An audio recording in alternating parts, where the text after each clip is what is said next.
Bonsoir à tous. Merci tout d'abord à Anne Ghisoli et son équipe à la librairie Gallimard de nous accueillir. Nous avons la chance de ce magnifique accueil depuis, je crois, 2020. Nous avons reçu depuis une quarantaine d'intervenants, parfois plus si on compte ceux qui sont passés 2 fois.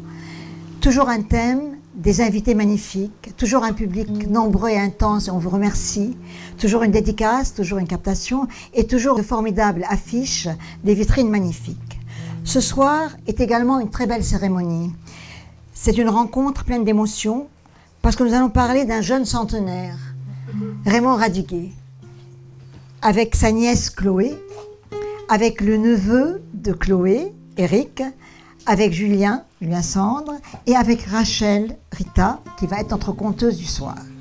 Cette rencontre est aussi empreinte de grande émotion, parce qu'elle devait avoir lieu avant, et la sœur de Chloé et la maman de Éric, elle nous a quittés. Mais ce soir, je suis sûre qu'elle est là quelque part à nous entendre. Merci à tous et bienvenue. Alors maintenant, c'est à Éric de commencer.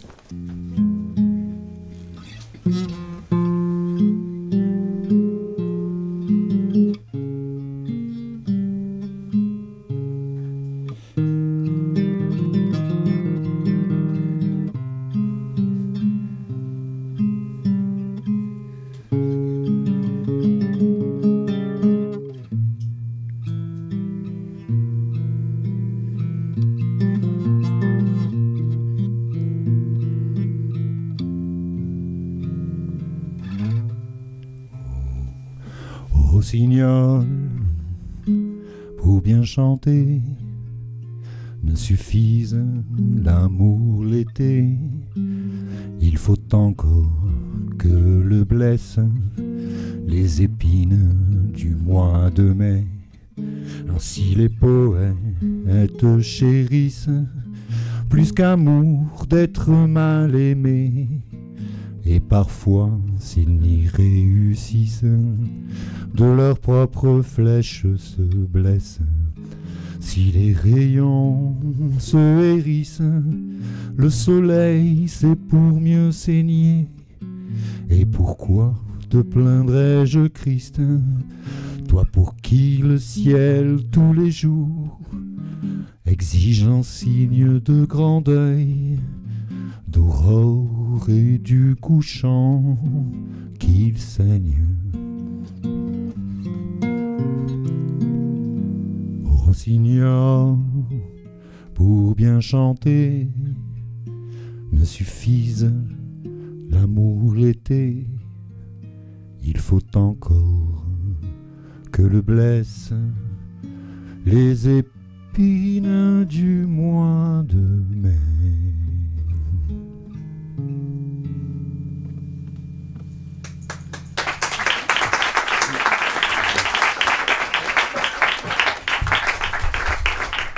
Merci beaucoup, Éric. Un grand merci. C'est très émouvant d'entendre ce poème chanté par vous. Et je crois que la guitare est une guitare qui vous a été offerte par votre père, Chloé, c'est bien ça? Oui. Donc, c'est une guitare aussi qui a une histoire. Oui, c'est une guitare qui a une histoire. Voilà.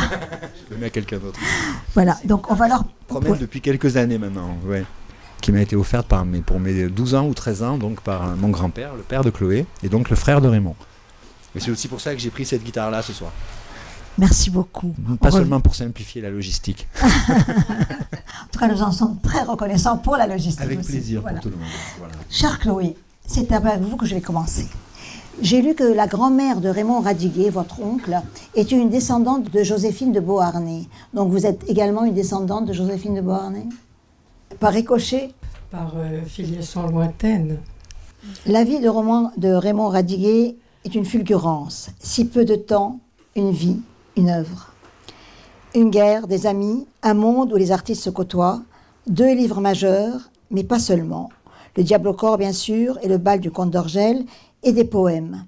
Journaliste aussi, pièces de théâtre, mais nous en reparlerons. Julien, comment vous êtes venu vers Radiguet et vers Chloé? Ou bien le contraire, vers Chloé et vers Radiguet. C'est vous qui choisissez. Oui, alors ce sont 2 choses différentes. Je suis venu à Radiguet, comme beaucoup d'entre nous, je pense, à l'adolescence, évidemment. J'ai lu Le Diable au corps. j'ai lu un peu plus tard Le bal du comte d'Orgel. Et en 1985, je crois, j'ai publié mon premier livre dans une maison d'édition, aujourd'hui disparue. Et la personne qui s'occupait d'un peu tout dans cette maison, mais tout particulièrement des auteurs, s'appelait Chloé Radiguet. Donc je lui ai demandé évidemment si son patronyme avait un rapport avec l'écrivain du même nom. C'était le cas. Et cette rencontre a aussi été la naissance évidemment d'une amitié qui se prolonge aujourd'hui. Amitié qui n'a jamais été dissociée complètement de Raymond Radiguet, évidemment, puisqu'on a beaucoup travaillé, comme certains d'entre vous le savent, depuis, je crois, presque 30 ans, ce qui est même un peu étrange, de travailler pendant 30 années, alors on n'a pas fait que ça, mais pendant 30 années, sur un écrivain qui n'en a vécu que 20. Alors justement, cette œuvre, comment vous avez pu la rassembler? Parce que ça s'est fait presque par édition augmentée, je dirais, non? C'est-à-dire qu'au départ, Julien pensait que 2 romans et un recueil de poèmes, ça allait très, très rapidement terminer. Il a changé d'avis en cours de route. Je savais par mon père qu'il y avait des manuscrits un peu partout, et on est allé les chercher. Je savais aussi qu'il avait publié des articles dans des quotidiens des années 20. Et là, il a fallu se transformer en souris de bibliothèque et chercher beaucoup. On a retrouvé aussi des poèmes inédits, beaucoup de choses. Et puis on a réussi à trouver, mais pas tout pour la première édition, malheureusement. Cela dit, c'était en 93, donc il y avait 70 ans après sa mort. Et il y avait encore des réticences aussi vis-à-vis de Raymond. Donc les gens qui détenaient des manuscrits n'ont pas beaucoup fait signe à ce moment-là. Justement, je me souviens de ça. Voilà. Et donc on a continué, et quand on a travaillé sur les lettres, ça a été pire, parce que les lettres de Raymond Radiguet, on aurait voulu faire une correspondance, comme tout le monde, sauf que les ayants droit des amis et fréquentations de Raymond Radiguet s'opposaient absolument à ce que soient publiées les lettres de leur famille. Donc nous avons fait seulement les lettres retrouvées de Raymond, mais en mettant évidemment en note tout à fait ce qu'il fallait pour savoir de qui on parlait, à qui il s'adressait, etc., etc. Est-ce que les œuvres complètes, cette fois-ci, c'est un peu la fin, ou bien il y a encore à découvrir? Alors, même s'il y a encore à découvrir, je laisse le soin au suivant. Nous, c'est notre dernière édition, parce qu'il faut quand même savoir s'arrêter. Julien? Oui, non, je ne crois pas du tout qu'il y ait encore des choses à découvrir. Il y a dans cette édition qui s'appelle donc Édition définitive des œuvres complètes, oui, et publiée chez Grasset. Grasset, et on est très heureux de ça, parce que Grasset a été l'éditeur, le premier éditeur du Diable au corps. Et donc aujourd'hui, la maison Grasset accueille cette édition définitive. Évidemment, pour nous, c'est très important. En tout cas, pour revenir au contenu, on a vraiment, je crois, exploré tout ce qui pouvait l'être. Il y a aussi, outre les romans, bien sûr, la poésie, il y a le théâtre, il y a les articles, un essai, mais aussi les œuvres de collaboration avec Max Jacob et avec Jean Cocteau en particulier.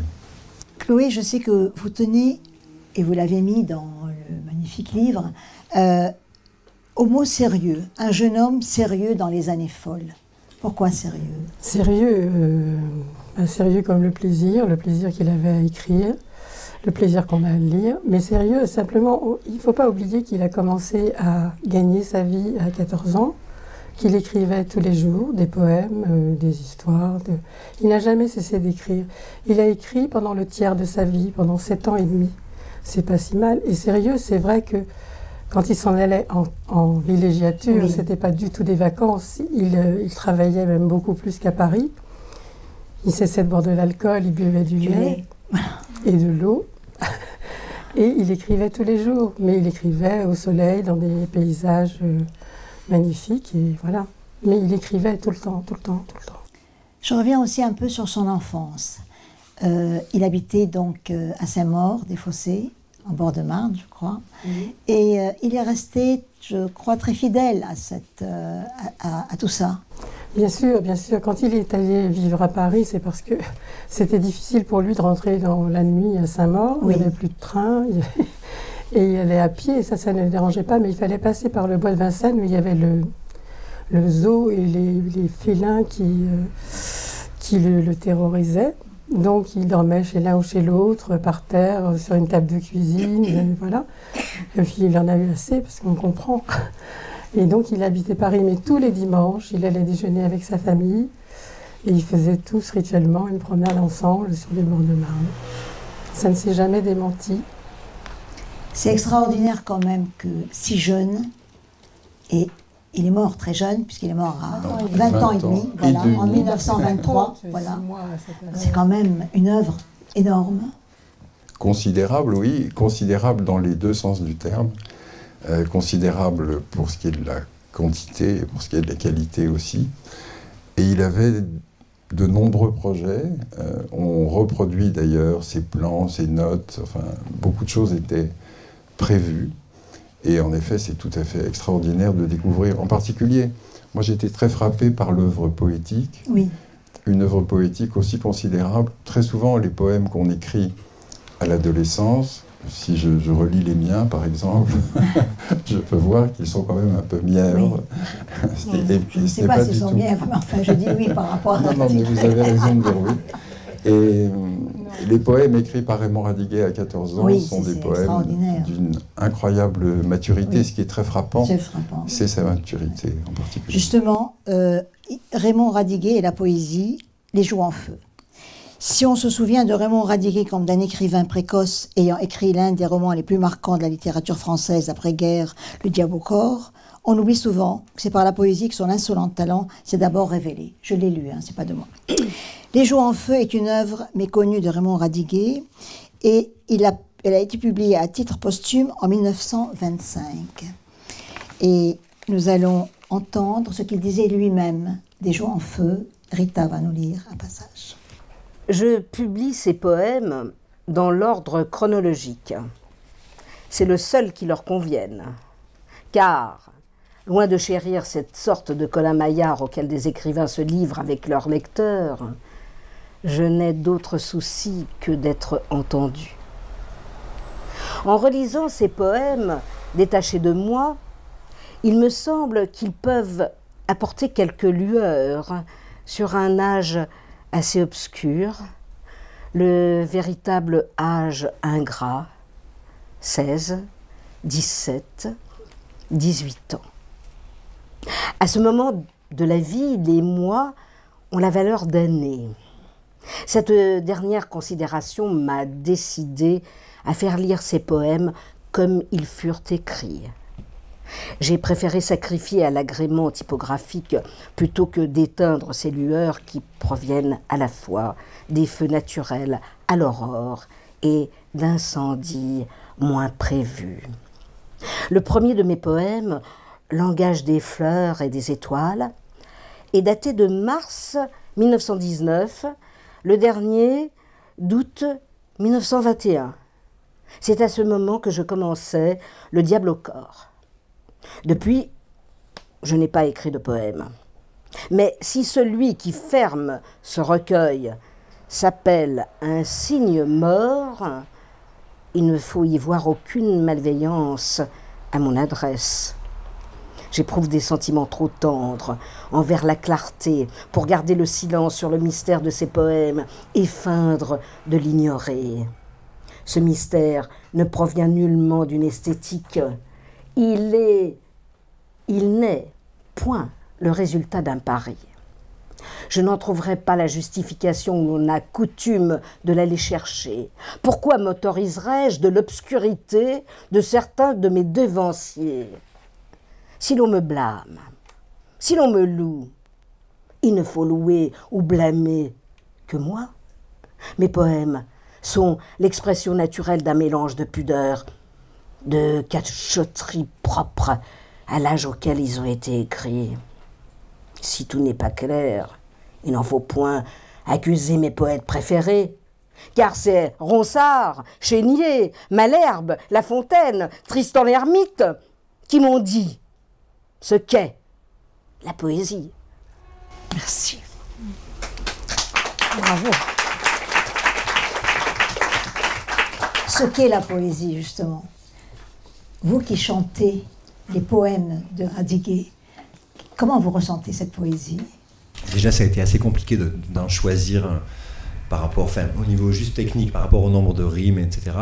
Sinon, moi, je trouve ça très touchant et je trouve que c'est au niveau de la maîtrise déjà de la langue française, ça m'a toujours fasciné et je suis revenu plusieurs fois dans ma vie dessus. Et donc, cette dernière fois-là, ça fait un petit moment que je suis encore revenu dessus et à chaque fois, je suis un petit peu émerveillé, pour vous dire la vérité. Voilà. Après, je trouve qu'ils sont souvent très coquins, mais oui. Comme c'était aussi...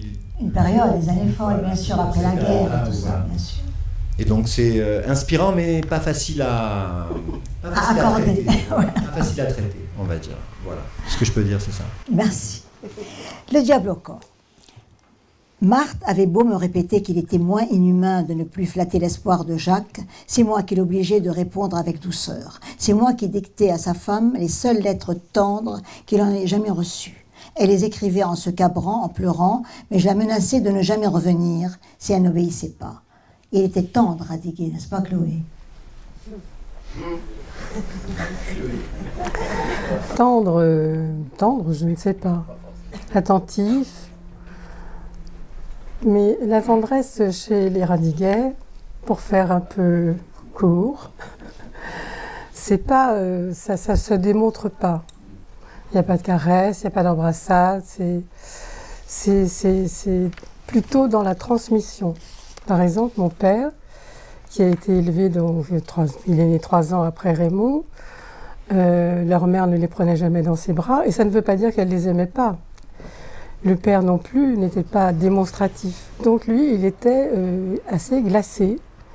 Et je me souviens que le jour de mes 25 ans, j'ai voulu le prendre dans mes bras, et il a eu un mouvement de recul qui m'a absolument glacé. Mais c'est comme ça qu'ils ont été élevés, c'est comme ça qu'ils se... En revanche, la transmission était très importante. Oui. Le père de Raymond était caricaturiste de presse, sa mère était institutrice. Tous les enfants déjeunaient, même quand ils allaient à l'école, ils déjeunaient à la maison. Et là, on parlait politique, histoire sociale, actualité. Et donc, il y avait aussi comme ça une transmission permanente. Je trouvais vraiment très beau la façon dont il l'a menacé pour ce pauvre homme. Et en même temps, elle qui ne voulait pas écrire. Enfin, je trouvais ça, comme vous avez dit, il était attentif. Le diable au corps, Julien, est-ce qu'on aurait pu l'écrire aujourd'hui? On aurait pu le vivre déjà et l'écrire aujourd'hui. Le vivre, certainement. J'espère d'ailleurs que ça se vit partout. Sachant qu'il y a eu... L'écrire, évidemment, oui. Le publier, je n'en suis pas sûr.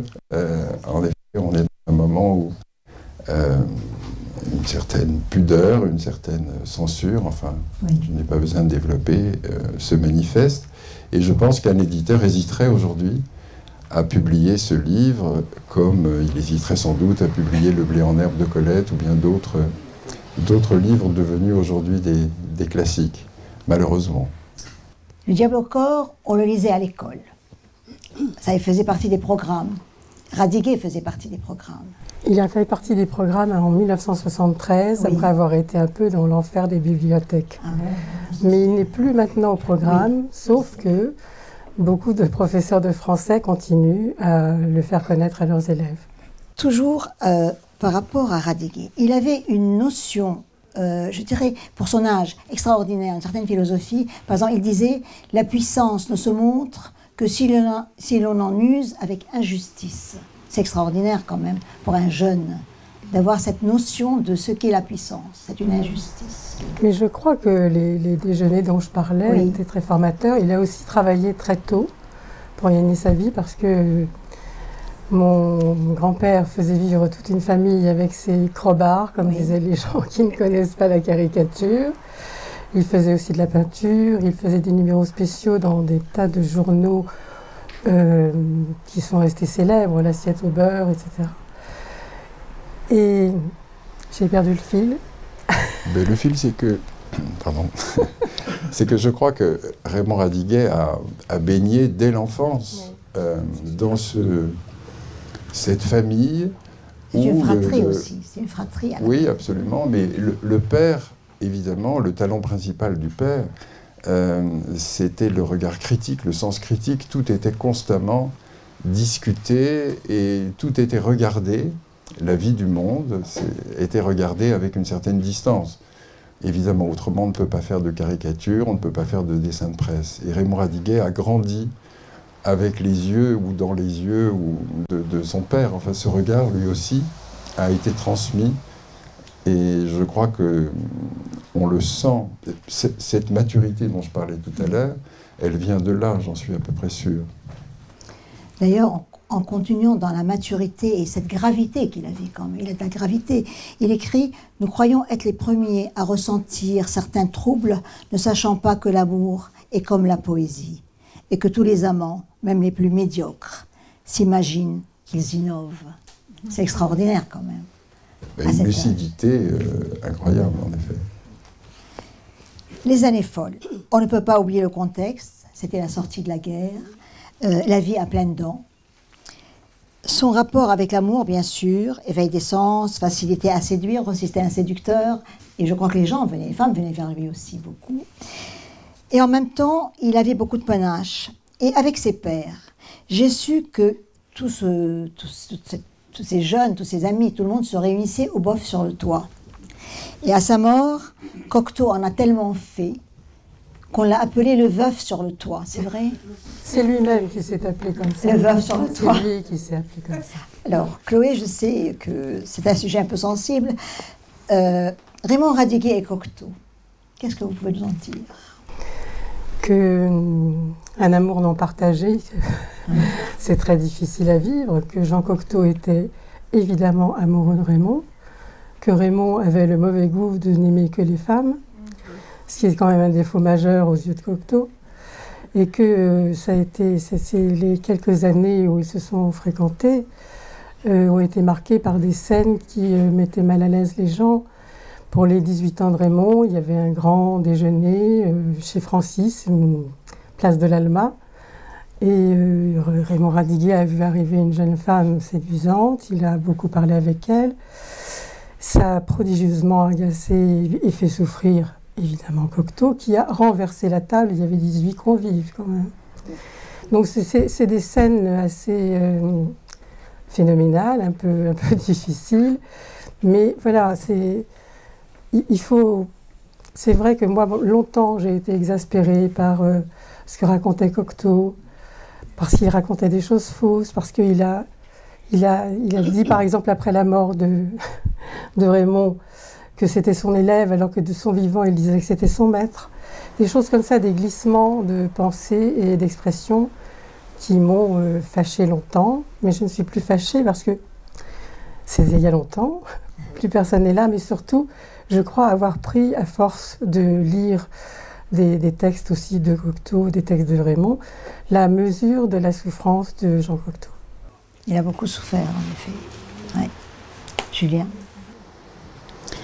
Oui, alors évidemment, je suis d'accord avec ce que dit Chloé, et j'ajouterais que, bon, si Jean Cocteau en effet a menti en disant, par exemple, qu'il avait découvert Raymond Radiguet, alors que vraiment la rencontre déterminante, l'écrivain qui a mis le pied à l'étrier, si j'ose dire, du monde de l'édition, c'est Max Jacob, auquel Raymond Radiguet doit beaucoup. Ensuite, alors ça c'était faux et c'est dommage, mais Max Jacob était mort, Raymond Radiguet était mort, donc Jean Cocteau pouvait raconter ça, même si ça fâchait beaucoup des contemporains, des gens qui étaient encore vivants, je pense à Georges Auric par exemple, ou à Joseph Kessel, qui étaient exaspérés par cette sorte de légende fabriquée par Cocteau, mais Cocteau a passé sa vie à construire des légendes, et c'est aussi ça son génie, c'est aussi ça son talent. Donc je crois que ça a débordé, en effet, sur la réalité de l'histoire avec Raymond Radiguet. Mais je pense aussi que, a posteriori, si on peut dire ça comme ça, Raymond Radiguet lui doit tout de même de ne jamais avoir disparu. Cocteau a tellement parlé de Radiguet, à la radio, à la télévision, etc., jusqu'à sa mort, qu'il n'a jamais cessé de donner envie de lire Radiguet. Donc moi, je lui suis quand même reconnaissant aussi de ça, même si c'est pour de mauvaises raisons. Enfin, quand je dis mauvaises... Il a fait le buzz. Il a fait du buzz autour de Radiguet. Et cette légende, ce couple légendaire, donc Cocteau-Radiguet, continue à contribuer à la célébrité de Raymond Radiguet. Donc voilà. Je voulais parler du bal du comte d'Orgel. Pour moi, ce livre, est bien sûr qu'il est extraordinaire, mais je dirais qu'ils sont trois. Cette femme qui aimait beaucoup son mari, le mari qui ne la voyait plus en quelque sorte, l'ami qui vient, et le mari qui retombe amoureux de sa femme. Qu'est-ce que vous pouvez nous dire du bal du comte d'Orgel? Parce que c'est quand même un jeune homme qui a écrit ça. Et là, il y a une maturité aussi extraordinaire dans ce couple à trois et l'amour qui revient comme ça. C'est une figure de style, une figure qu'on retrouve dans la littérature. C'est très moderne. Hein, mais c'est aussi très moderne, et c'est éternel. Raymond Radiguet a été beaucoup impressionné par La Princesse de Clèves, de Madame de Lafayette, où on retrouve ce trio. Et il ne s'en cachait pas d'ailleurs, il a dit qu'il avait mis ce roman sur son chevalet pour écrire Le bal du comte d'Orgel. Et il a puisé dans sa propre vie, dans la vie aussi de son entourage pour raconter cette histoire. Lui-même s'est trouvé dans une situation en quelque sorte un peu triangulaire. Avec Valentine Hugo. Avec Valentine Hugo et son mari, mais aussi avec les deux Beaumont, qui inspirent d'ailleurs vraiment le livre, les personnages du livre. On retrouve le profil psychologique de ses amis et de ces situations dont il s'est quelquefois trouvé. Mais donc le livre est choquant, mais pas à la manière franche du Diable au corps. Mais il est probablement subtilement dérangeant. Il génère un trouble particulier quand on le lit. Et il montre, là encore, que Raymond Radiguet était d'une formidable liberté. Liberté parce que l'histoire témoigne d'une liberté, d'une intelligence, d'une tolérance, de ce que c'est que l'amour. Et aussi étrangement insolent parce que c'est un livre classique. Il a repris une forme classique à un moment où on n'écrivait pas du tout comme ça. Et il s'est distingué, singularisé en revenant au classique. Il a une culture classique, une formation classique. Il avait lu tous les livres de la bibliothèque paternelle, des centaines de volumes qu'il avait lus, après s'être fait renvoyer du lycée pour indiscipline. Mais son indiscipline, son insolence, sa soif de liberté l'a toujours conduit à faire ce qu'il entendait, indépendamment des modes, indépendamment des courants, que ce soit dans son œuvre, que ce soit dans sa vie. J'ai beaucoup aimé aussi ce livre, Un jeune homme sérieux dans les années folles, et tous les témoignages. Il y a des témoignages de l'époque et des témoignages, comme vous l'avez expliqué, après des successions que vous avez pu avoir. Ce livre, comment ça s'est fait exactement? Combien de temps vous avez mis à le faire? Mais il y a eu une première édition en 2003, parce que c'était l'anniversaire de la naissance de Raymond, et que donc on nous a demandé de faire un récit de sa vie. Donc on a déjà beaucoup travaillé, on a mis 2 ans à faire ça. Et là, on a appris beaucoup de choses entre-temps, parce qu'avec les lettres, on a appris vraiment des choses intéressantes. On a découvert d'autres trucs, entre guillemets, sur ses relations avec les gens, des témoignages. On a aussi épluché tous les livres des personnes qui écrivaient ou qui étaient célèbres et qui l'ont fréquenté, qui l'a fréquenté. Et ça donne aussi, comme ça, on a ces parties qui ne sont pas de nous, et qui sont notre choix, c'est-à-dire Raymond Radiguet vu par des gens assez proches ou pas trop, l'œuvre de Raymond Radiguet vue par aussi, et puis les textes qui lui sont dédiés, parfois par des gens tout à fait étonnants. Ils sont d'une grande tendresse, certains. Ils sont aussi d'une grande humilité, parce qu'il y avait des écrivains qui étaient très connus, Il y a beaucoup, j'ai trouvé vraiment, bon, il y a d'autres aussi qui ont été perfides. Ah oui, enfin, bien sûr, on n'a pas trié que les éloges, que les choses favorables. On a aussi publié des textes très très acides. Aragon, par exemple. Oui. Oui, bon, c'est un contemporain d'Aragon et ça n'a pas du tout fonctionné entre eux, comme on dit. Julien, vous avez quelque chose à dire sur le... Je ne sais pas, oui, Chloé est en train de dire très Je méchamment sais que Julien a toujours quelque chose à dire, j'ai entendu. Mais c'est toujours intéressant. Bon, voilà. Écoutez, non, en fait, c'est à force de travailler sur l'œuvre, de faire des recherches, de lire, comme l'a dit Chloé, ce qui a été écrit sur Raymond Radiguet, qu'on a... Et puis aussi, Chloé n'a pas parlé de tout ce que son père, parce qu'il y avait dans la famille aussi, qui alimente cette biographie. On a essayé... Moi, ce qui m'intéressait, c'était que cette biographie ne soit pas une énième biographie, un peu scolaire, universitaire, etc. Ça ne m'intéresse pas. Là, ce qui m'intéressait, c'est d'essayer d'y rapporter, d'y faire passer tout ce qu'il y a dans la mémoire familiale et de le rendre le plus vivant possible avec des anecdotes. Enfin, on a réussi aussi, à force de travail, enfin, il y a 30 ans de recherche ou de travail de fourmi, on a réussi à reconstituer son emploi du temps. À certains moments, c'est très étonnant. C'est presque jour par jour. Donc, l'idée, c'était vraiment de le faire revivre et de le faire percevoir avec une dimension affective aussi, familiale, pas seulement universitaire. Je voudrais juste dire que moi, j'avais évidemment envie de mettre sur le papier tout ce que m'avait dit mon père. J'avais pris des notes. À partir d'un certain moment, je me suis dit, je l'ai prévenu, je me suis dit qu'il fallait écrire tout ce qu'il me racontait parce que je n'allais pas garder tout en mémoire. Donc j'avais quand même un certain nombre de feuillets écrits. Et quand on a commencé à vouloir travailler sur la biographie, je les ai pas retrouvés. Donc on a commencé à travailler sur ce qu'on avait par ailleurs. J'ai demandé à Julien Sandre de travailler avec moi. Je lui ai proposé de travailler avec moi parce que j'étais sûre que Radiguet l'intéresserait, mais aussi parce que justement, moi j'ai le côté mémoire affective, mémoire familiale. Je voulais que ça reste, comment dire, pas tout à fait subjectif, mais pas tout à fait objectif. Vous aviez besoin de quelqu'un qui ait la distance. Voilà, je voulais quelqu'un qui ait la distance que moi je n'avais pas. Oui. La distance me manque sur ce sujet-là en tout cas. Et vous, quand vous avez découvert tout ça, parce que quand même vous êtes, c'est pas évident, c'est quand même l'histoire de la famille. Moi j'ai découvert ça très simplement. Mon grand-père, donc le frère, avait chez lui essentiellement des livres et du bon vin. Donc vous lisiez les livres et vous buvez de bon vin. C'est à peu près ça. Voilà, c'est pas mal. J'ai cru que le bon vin était le vin normal jusqu'à ce que je me rende compte que le vin normal, c'était pas ça. Voilà. Et c'est un peu pareil, je pense, peut-être pour la littérature aussi. Hein. J'ai beaucoup lu, après j'ai arrêté, je me suis mis à la musique plutôt, mais voilà.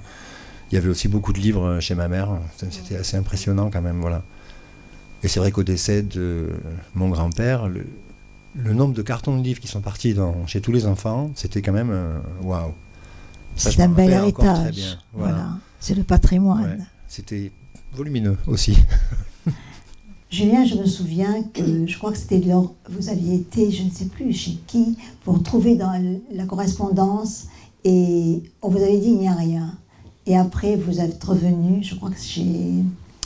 Comment il s'appelle? J'ai oublié son nom. Vous êtes remonté, on vous a montré qu'il y avait des cartons quand même qui étaient pleins. Ah, oui, c'est alors. Oui. Non, mais justement, nous sommes allés, Chloé et moi, chez Jean Cocteau, oui.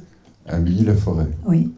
Et le fils adoptif de Jean Cocteau, Édouard d'Hermite, qu'on appelait Doudou, vivait dans la maison de Milly. Oui. Et bon, son accueil était relativement froid, poli, charmant, c'était un homme charmant. Mais il n'avait pas très envie, parce que je crois que pendant toute la période qu'il a passée avec Jean Cocteau, il a entendu Jean Cocteau lui dire « Radiguet, Radiguet, Radiguet ». Radiguet était plus beau que toi, plus intelligent, plus cultivé, etc. Donc il n'avait pas une sympathie particulière pour ce Raymond Radiguet, qu'il n'avait évidemment jamais connu. Mais il nous a indiqué qu'il y avait dans le grenier de la maison un grand carton sur lequel était écrit Raymond. Et que peut-être c'était Radiguet. Donc en effet, on a descendu ce carton du grenier. Et ce carton était plein de manuscrits de Raymond Radiguet. Alors pas seulement des lettres, hein, aussi des textes.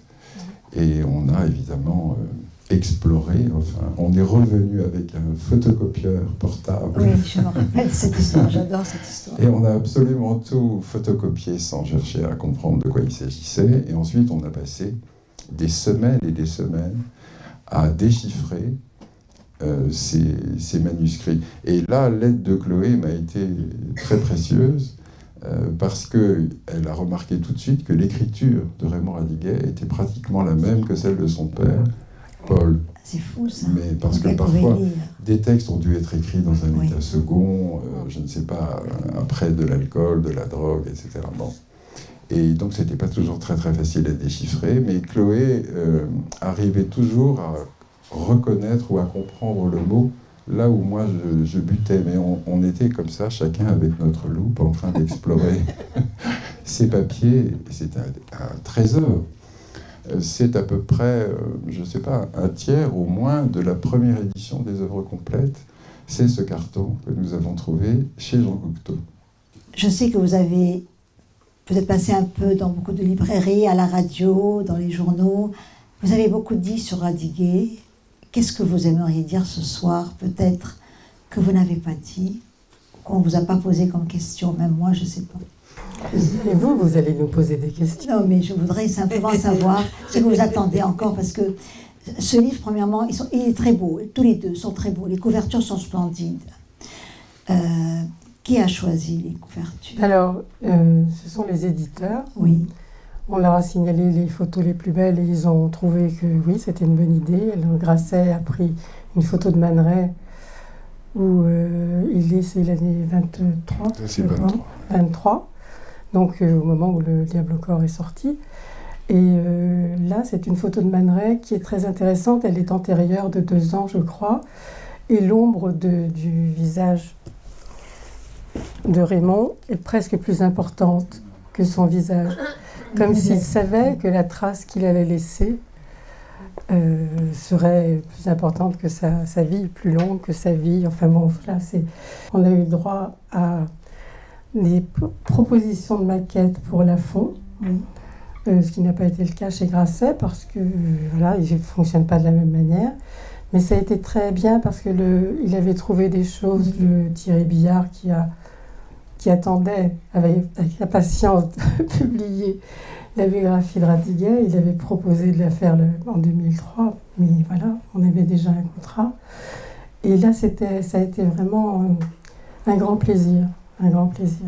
Ces deux couvertures sont magnifiques. Et pour les œuvres complètes, elles font honneur à ce qu'il y a à l'intérieur. Oui, c'est magnifique.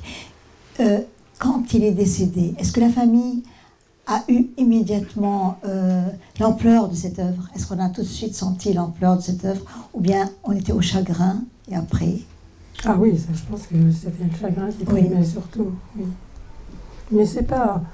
Parce que c'est une œuvre quand même. Oui, mais c'est difficile parce que il n'y avait pas conscience de l'œuvre puisque c'était en train de se faire. Donc ça a été plus visible et compréhensible après. C'est-à-dire en 24, quand les poésies sont parues, en 25, quand le Comte d'Orgel est paru, là, ça commençait à vraiment être perçu. Comme ça, pas seulement par la famille, plus par l'extérieur que par la famille. Si on devait dire, cher Julien, si Radiguet m'était compté, vous direz quoi en quelques mots? Alors là, écoutez, je ne sais pas. Je ne sais pas. Comment vous parlerez de lui comme ça? S'il était là, par exemple, quelqu'un qui est là avec nous. Il est avec nous. Bah oui. Écoutez, pour moi, c'est un exemple. C'est quelqu'un qui, toute sa vie, a osé faire ce qu'il entendait. Je l'ai déjà dit, je le répète, je pense qu'on n'ose pas toujours, qu'on n'ose pas assez. Les gens que j'estime ou que j'admire sont les gens qui osent. Et donc, voilà, merci Raymond Radiguet d'avoir montré un chemin de liberté, malheureusement très vite interrompu. Mais quelle liberté! Donc, quelle liberté! Chloé. Moi, ce qui me frappe dans l'œuvre de Radiguet, c'est la diversité des genres abordés. Parce que poésie, articles de presse, théâtre, scénette, première scénette dans le Canard enchaîné, c'est bien, essais littéraires, romans, contes et les projets, etc. Il a abordé presque tous les genres littéraires et quand même avec un certain bonheur, il faut le reconnaître. Je sais qu'il aimait à se faire plus vieux. Il avait une canne. Ah oui, c'est-à-dire que quand on a 15 ans et qu'il y a des gens qui ont 5 ou 10 ans plus que vous, on a toujours peur de ne pas être pris au sérieux. Donc il a toujours triché en écrivant à des gens pour leur proposer des poèmes. Il se faisait de 2 ou 3 ans, histoire de...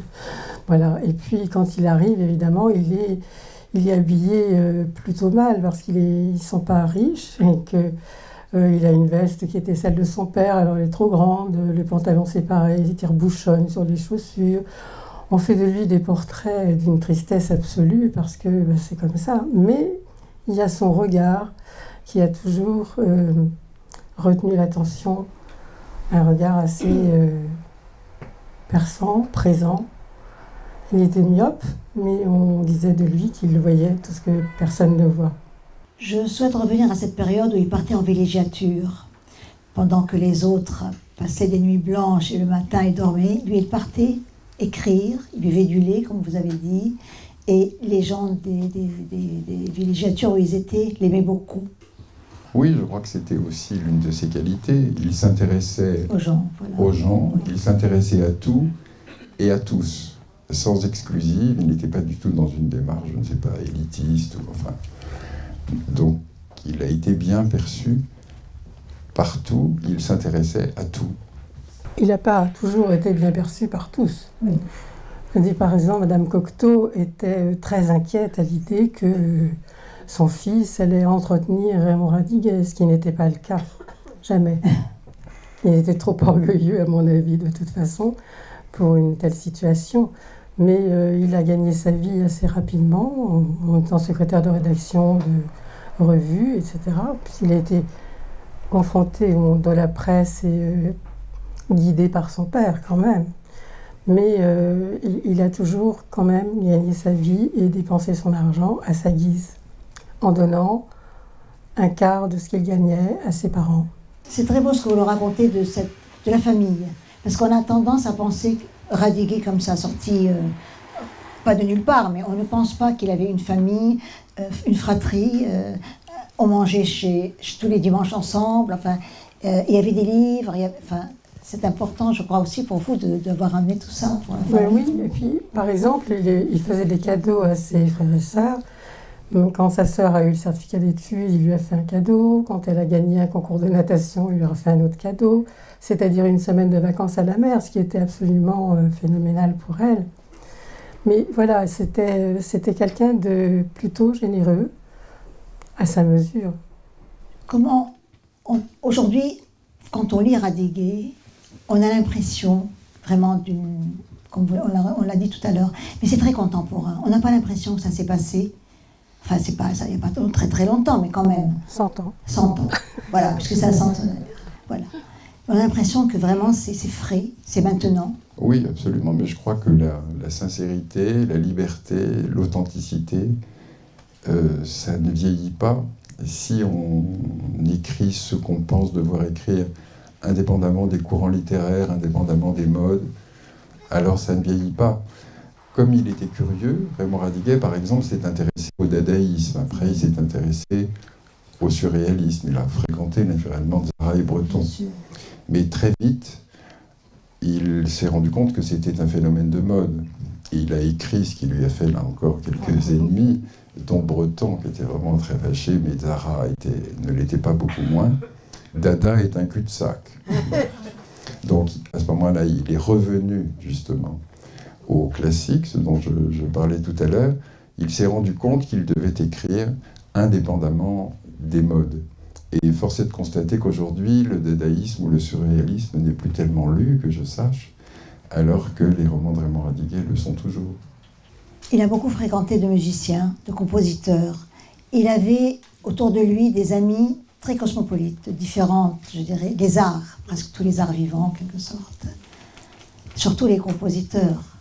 Oui, absolument. Parmi les amis les Poulenc. plus chers, Poulenc et Georges Auric sont vraiment importants.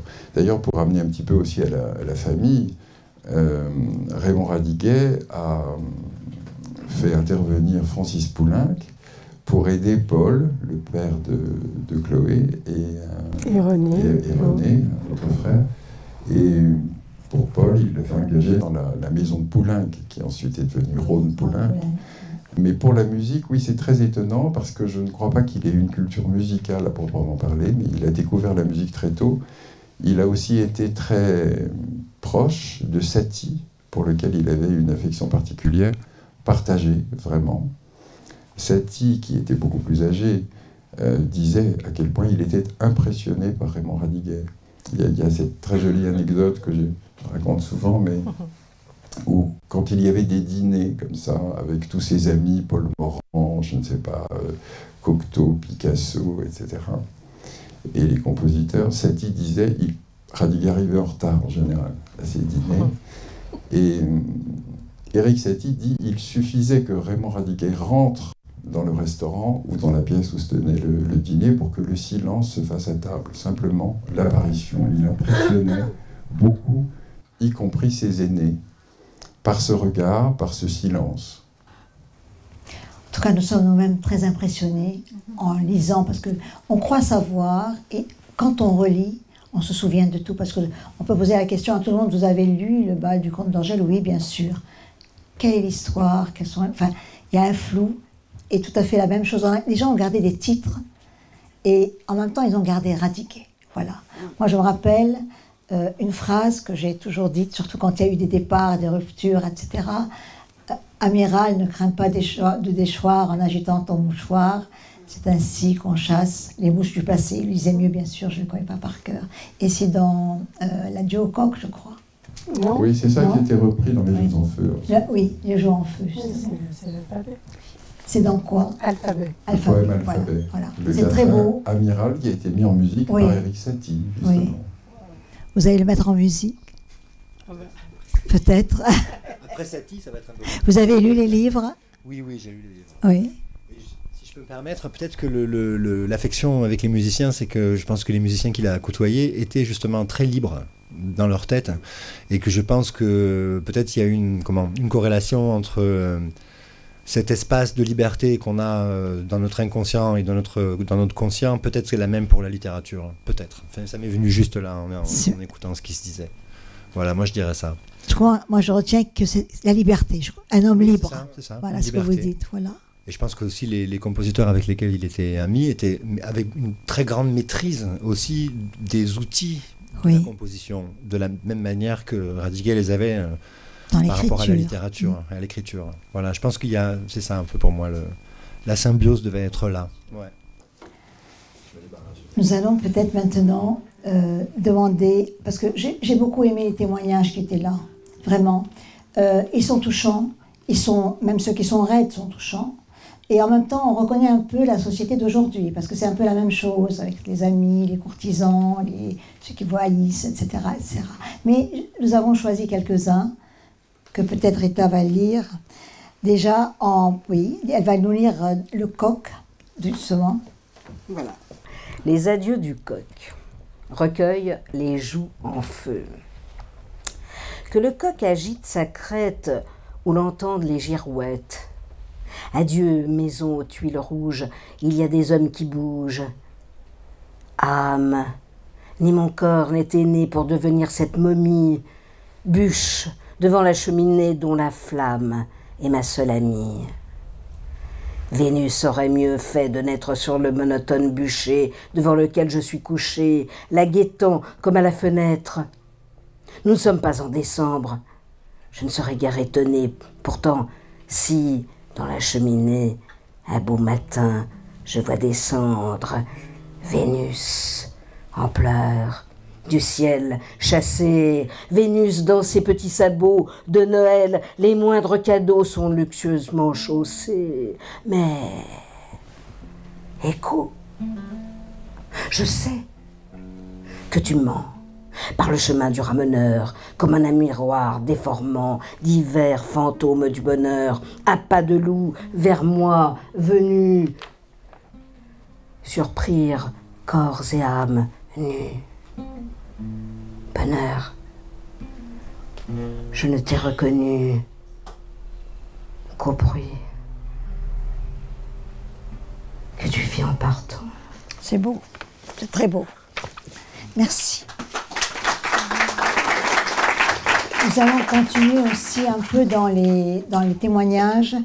Il y a eu Joseph Kessel qui a fait un très beau témoignage dans le livre aussi qu'on a retrouvé.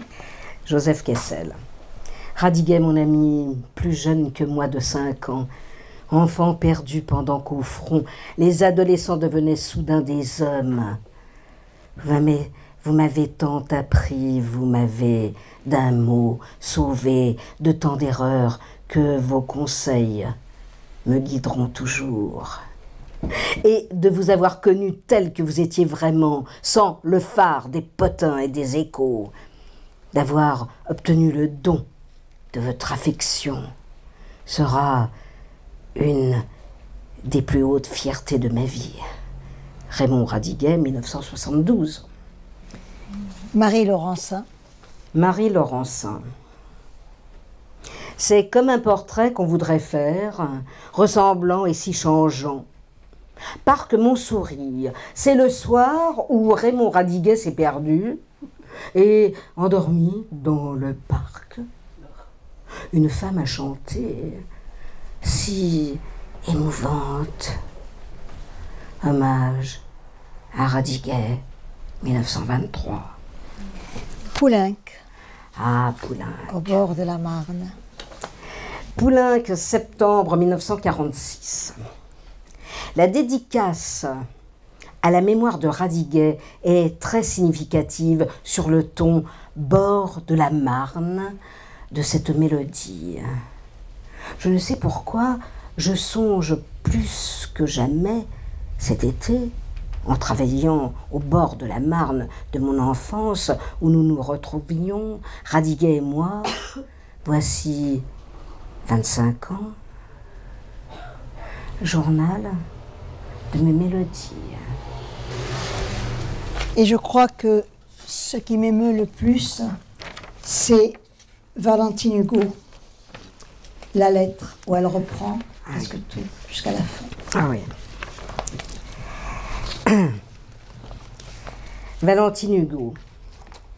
Durant 4 années, Raymond Radiguet avait été notre ami, notre jeune frère. Il devait l'être encore durant la dernière de sa vie. Notre maison fut si souvent la sienne que je ne peux imaginer nos appartements des rues Montpensier et Chateaubriand sans l'y voir. À la fin de longues soirées chez les uns et les autres, il revenait avec nous au Palais Royal car il était trop tard pour qu'il puisse retourner chez ses parents au parc de Saint-Maur.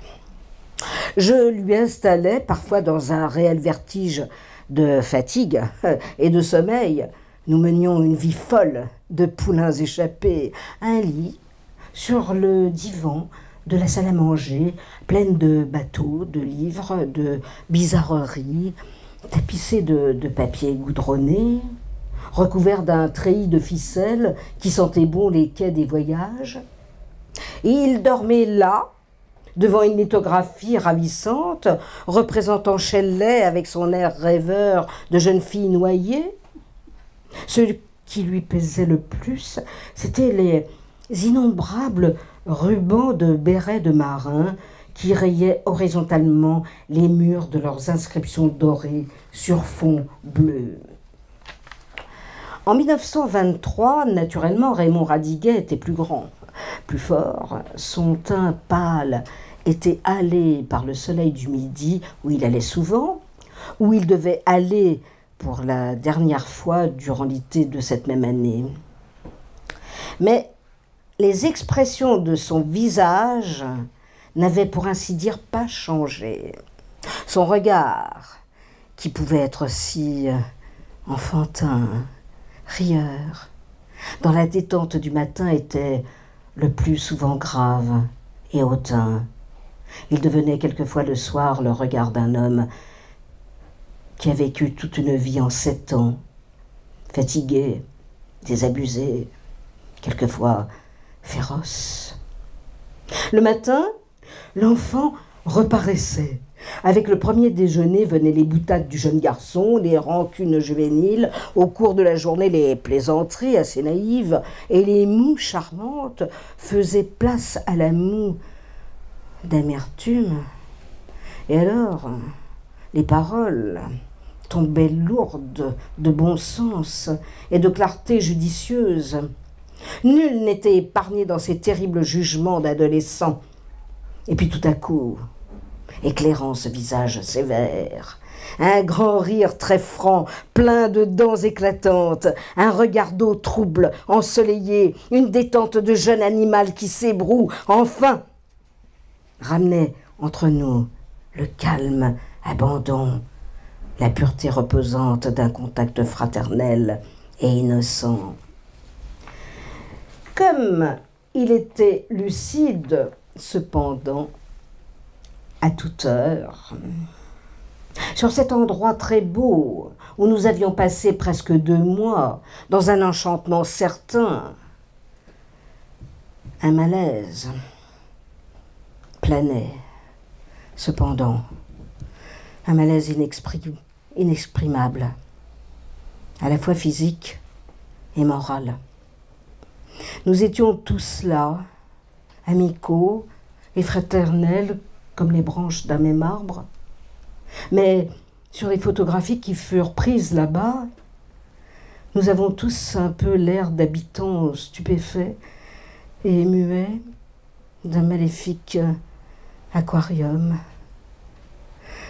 Je crois que nous étions tous un peu malades de quelque chose qui était mystérieusement présent. Pour Raymond Radiguet et pour moi, c'était plus grave. Lui préparait doucement, implacablement une fièvre typhoïde mortelle. Quant à moi, je n'étais menacée que d'une fausse fièvre typhoïde, une fausse fièvre de Malte et une vraie péritonite. Quand ces biographies ont affirmé depuis, les uns après les autres, que Radiguet était mort sans le savoir, ils ne disaient pas la vérité. Je peux leur opposer, qu'en savez-vous? Puisqu'il est mort seul, dans sa chambre de la clinique de la rue Piccini. Je peux affirmer que dans les premiers mois de 1924, cela était une sorte de scandale dont on ne parlait qu'à voix basse. Personne n'avait été le témoin de la mort du pauvre enfant. N'avait-il pas repris connaissance durant un instant, quelques minutes, 1 heure, 2 heures peut-être? Un ami commun m'avait écrit en décembre à la clinique Tedena, le jour où Raymond était exposé, quasi seul, rue Piccini. Je n'avais jamais vu un visage aussi désespéré, aussi déçu, aussi terrible. Il y a 30 ans, La Parisienne, décembre 1953. Je trouve ce passage excessivement émouvant. Cette façon de reprendre ce visage. Vous avez... Maintenant, on va écouter Eric.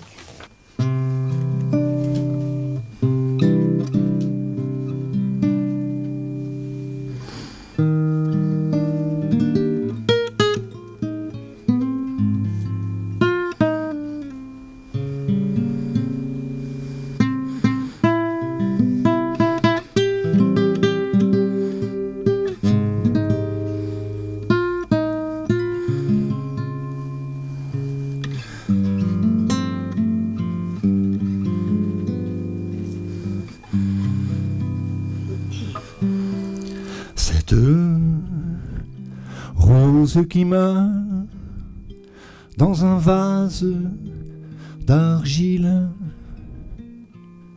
attriste de mon regard.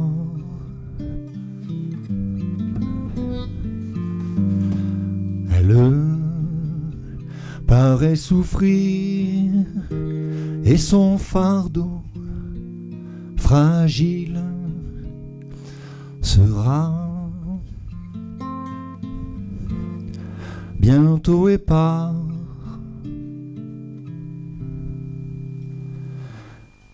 Les pétales tombés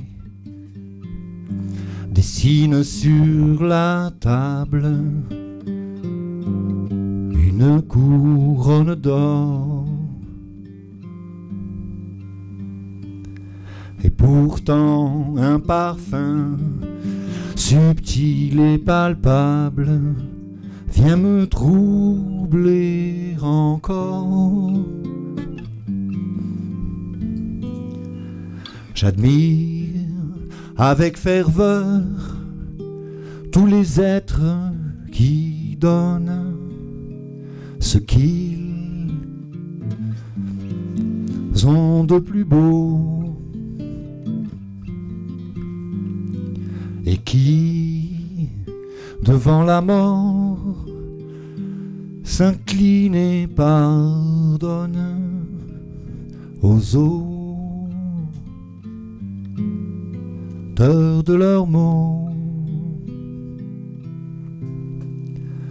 Et c'est pourquoi pencher sur cette rose molle qui se fane pour moi. J'embrasse doucement l'odorante corolle une dernière fois.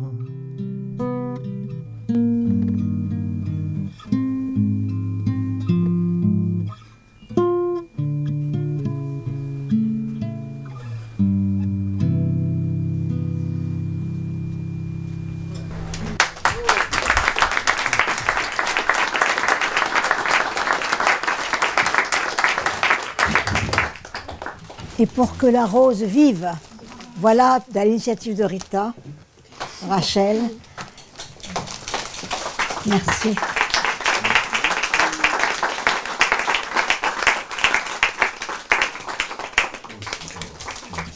Anne, merci. Merci beaucoup, beaucoup, beaucoup. Voilà. C'était à son initiative. Merci. On a voulu faire quelque chose d'un peu familial, comme une soirée, avec vous tous. On n'a peut-être pas beaucoup parlé du génie, de tout ça, mais en même temps, on a fait vraiment quelque chose de familial. Et on a voulu comme une soirée. J'espère, avant que je demande au public de poser les questions, que ça a été. Je voudrais juste dire une dernière chose. Il n'y avait pas beaucoup de musique dans la maison de Raymond. Chez mon père non plus. Eric a dit tout à l'heure qu'il avait des livres et du vin. Il a, à 70 ans, pris des cours de dessin, ce qui est un peu bizarre. Mais je ne sais pas comment il a su qu'Eric avait envie d'une guitare. Peut-être qu'il lui a dit tout simplement. Mais c'est assez curieux et touchant qu'il ait fourni son premier instrument à Eric alors que lui n'avait pas d'attirance spéciale pour la musique. Oui. C'est dire qu'il était attentif comme Raymond l'a été. C'est fou. En tout cas, il était attentif, il avait la notion d'injustice, Raymond Radiguet, il était grave, mature, libre. Julien était libre. Il est libre. Eh bien, pardon. Et en même temps... Heureusement, t'es là. Tu vois, franchement, formidable Voilà. avec la guitare. Merci beaucoup, beaucoup. Est-ce que vous avez quelque chose à dire avant que le public ne prenne la parole. Non, vous dire merci à vous. Je vous en prie, c'est rien, on va dire merci, c'est rien du tout. On a fait au mieux. Alors, des questions? Pour ceux qui me connaissent un peu, la question ne sera pas très surprenante. Où sont les archives? Alors, les archives sont éparpillées. Il y a des choses à la Bibliothèque nationale dans laquelle vous officiez, chère madame. Il y en a à la bibliothèque Jacques Doucet, il y en a à la bibliothèque historique de la ville de Paris, enfin il y en a un petit peu partout. Il y en a chez des particuliers, beaucoup. Un certain nombre d'archives collectées, récupérées, ou je ne sais pas, conservées, je ne sais pas comment dire, par Jean Cocteau, à la mort de son fils, donc à la mort d'Édouard d'Hermite, ont été hérités, en somme, par Pierre Berger. Pierre Berger en a conservé certains, mais il en a vendu beaucoup. Donc là encore, les choses sont très dispersées. Les manuscrits des romans, la Bibliothèque nationale en a une version, je parle du diable, pardon, mais Raymond Radiguet écrivait sur des cahiers d'écoliers, donc il a fait plusieurs versions du bal. La Bibliothèque nationale en a une. Il y en a une vendue très récemment à Drouot, et il en existe encore, non, chez Christie's, pardonnez-moi, et il en existe encore une troisième chez un particulier. Voilà, donc c'est vraiment très, très disparate. Et pardon, aussi à l'IMEC, Chloé me fait remarquer justement qu'il y a aussi des choses à l'IMEC. L'Institut de la mémoire de l'édition contemporaine. J'ai récupéré le micro, alors j'en profite. Tout d'abord, bravo pour ce bel hommage à Raymond Radiguet.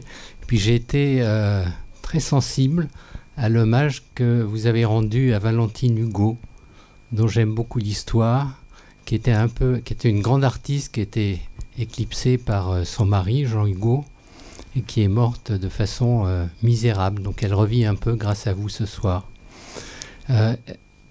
Ma question, c'est est-ce que Radiguet était libre, mais est-ce qu'on peut le qualifier de libertaire? Et si oui, ça lui venait d'où? Je crois que libre, libertin, libertaire, tout ça à la fois, mais c'est la même chose, c'est la liberté. Je pense en effet qu'il était de fait, en quelque sorte, anarchiste, comme l'était aussi son père. Quand on est à distance de la réalité, de l'actualité, quand on n'obéit à aucun dogme, qu'on n'est dans aucun parti, aucune chapelle, on est libre. On a essayé de rattacher le père de Raymond Radiguet à la droite, de manière tout à fait erronée. Des gens nous posent parfois des questions concernant Raymond Radiguet. Que croyez-vous qu'il aurait fait pendant la Seconde Guerre mondiale, etc. Bon, des écrivains de droite et même de l'extrême droite se sont, après-guerre, en quelque sorte, on considérait que Radiguet était l'un des leurs, etc. Enfin, mais je crois que comme tous les gens libres, chacun essaie de les rapprocher de sa propre chapelle, et ça ne marche évidemment jamais.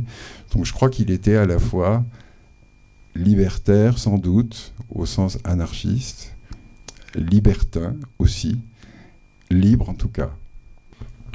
J'ai pas bien compris. Donc, il n'était plus au programme scolaire et maintenant il y est à nouveau. Non, mais les professeurs de lettres, apparemment, un certain nombre d'entre eux, en tout cas, continuent de faire découvrir Raymond Radiguet malgré son éviction du programme scolaire. Mais ce qui est très amusant, enfin, le mot amusant étant le plus mal choisi, je pense, je trouve ça très triste, mais le Diable au corps aujourd'hui fait encore scandale, mais pour des raisons qui ne sont pas du tout les raisons d'origine. Le Diable au corps, naturellement, a fait scandale parce qu'un jeune homme vivait une histoire d'amour avec une femme plus âgée, que le mari de cette femme était au front, défendait l'honneur de la France, etc. Donc on comprend aisément le scandale. Aujourd'hui, le monde a changé, et ce qui choque beaucoup en particulier les jeunes filles, c'est qu'elles trouvent que ce mec était quand même incroyablement macho. Voilà, j'ai entendu ça. Et ça, le scandale du livre, c'est non, vraiment, ce livre, c'est pas possible, parce qu'il se comporte très mal avec cette femme. Et la notion, en tout cas, de scandale lié à l'histoire, lié à la guerre, lié à la différence d'âge aussi, tout ça a disparu. Donc, c'est amusant de voir comment le prisme de l'époque fait lire les choses différemment. Vous avez parlé de relations glacées, mais le diable au corps, c'est la glace qui brûle, il me semble. Oui. Plutôt que la glace. Oui, c'est très juste. Non, très juste. Anne. Juste par curiosité, je ne sais pas si vous avez la question, Raymond Radiguet est né pratiquement en même temps que le cinéma, et je voulais savoir quel était son rapport au cinéma, s'il s'intéressait à l'art cinématographique. Oui, dans des années, avec des amis, les amis du samedi soir, les samedistes, ils allaient voir tous les films de Charlot dont il étaient les sorties, ils voyaient tous les autres films aussi, et ils aimaient aussi aller à la foire pour les manèges, je sais pas. Il y avait des films aussi dans les baraques. Ouais. Ah oui. Moi je ne savais pas, mais j'y étais pas. Apparemment, vous y étiez. Oui, non, il y avait une vraie, mais la curiosité, là encore, toutes les formes d'expression artistique, oui, l'intéressaient et intéressaient cette bande de samedistes, qu'ils soient musiciens eux-mêmes, écrivains, peintres, etc., tous allaient au cinéma ensemble. Et en effet, les films de Charlie Chaplin sur les grands boulevards, sur le boulevard de Clichy, mais aussi dans les baraques de fêtes foraines, il y avait des images animées, et ils y allaient, et ils appréciaient beaucoup ça. Il allait beaucoup aussi au théâtre, et il allait aussi à chaque manifestation des ballets russes. Il allait un peu partout, il était vraiment très curieux. Et il est allé voir toutes les pièces de Max Jacob. Il faut le dire, parce que c'est vrai que Max Jacob a été très important. Il lui a écrit sur les indications du rédacteur en chef pour lequel il avait travaillé. J'ai André Salmon, pour le nommer, parce que ça m'était sorti de l'été, et en envoyant un poème.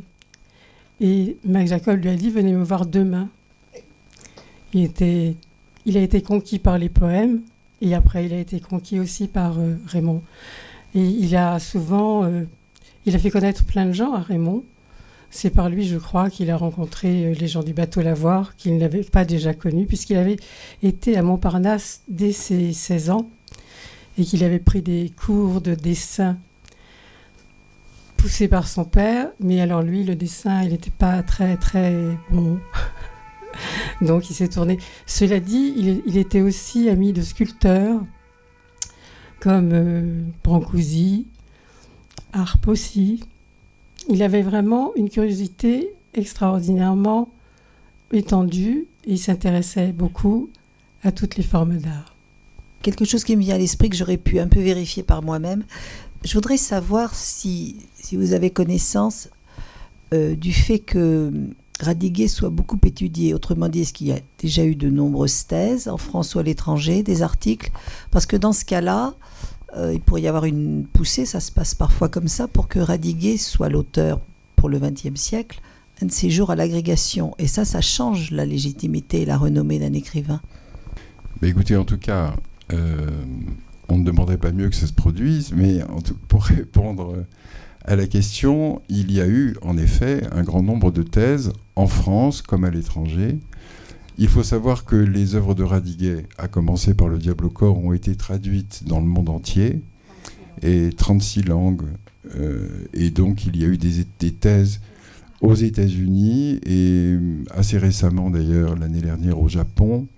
Mais enfin, oui, et bien sûr en France. Donc, c'est un sujet de maîtrise, c'est un sujet de thèse. Je vais moi-même poser une question encore. Est-ce qu'il a aimé Valentine Gault? Probablement.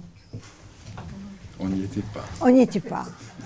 En tout cas, il les a beaucoup fréquentés tous les deux. Et il disait, Jean Hugo disait, nous étions comme des frères, en incluant Valentine dans les frères. Ça ne répond pas. Merci beaucoup. Déjà, un grand merci à Anne Ghisoli, à l'équipe, à la librairie Gallimard, de nous avoir reçus, aux intervenants, Eric, Julien, Chloé, Rachel, Christophe, Alain qui était aussi dans les coulisses, et à tout le monde, à vos questions aussi. Par contre, on n'a pas fini.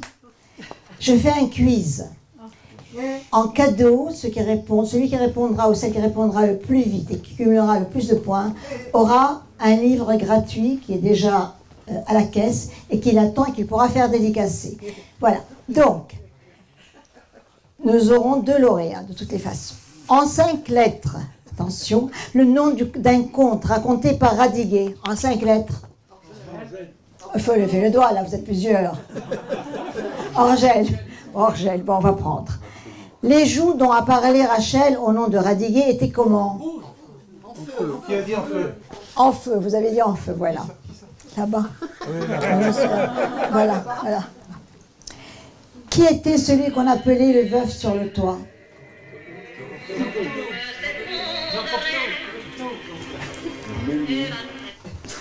Qui Radiguet a probablement aimé? C'est une femme, sans qu'il ne le dise. Oui, qui a dit? Valentine. Qui est le compositeur qui se rappelait souvent Radiguet quand il était au bord d'une rivière où était né Radiguet? Poulenc, juste. Comment s'appelle le mari de Marthe, la maîtresse de Radiguet dans Le Diable au corps? Moi, je sais. Ceux qui savent se taisent.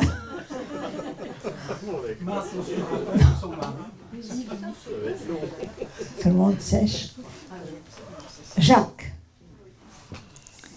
C'est trop banal. Comment s'appelle la nièce de Radiguet ici présente? Son prénom. Le neveu de la nièce. Celle qui a été la voix pendant un moment. Voilà. Et comment s'appelle cette librairie? Ah, vous avez tous gagné là. Maintenant, quel poème se trouve en page 45 des œuvres complètes et qui fait référence à la mythologie? Vous savez? Le tombeau de Vénus. Voilà. Voilà. Un grand merci. Je ne sais pas qui a gagné. Combien sont-ils? Il y en a 3 en tout cas apparemment. Mais on aura 3 livres. Alors, ceux qui pensent avoir gagné, parce qu'on n'a pas pu compter, vous êtes tellement intelligents. Battez-vous. Il y en a 3. Voilà. 5 Il y a eu 5 bonnes réponses. 5 bonnes réponses. Alors, les 5, il y a 5 livres à la caisse. Voilà. Différents livres, mais 5. On va en faire 5. Merci beaucoup. Merci à tous. Merci à Anne. Oh, bravo à tous. Merci. Merci aux musiciens. Merci aux écrivains, à ceux qui ont écrit, à ceux qui ont ralloté, à la conteuse et à vous tous ici présents et à la librairie Anne. Merci beaucoup. Et Radiguet. Et c'est la dédicace, s'il vous plaît. Merci beaucoup.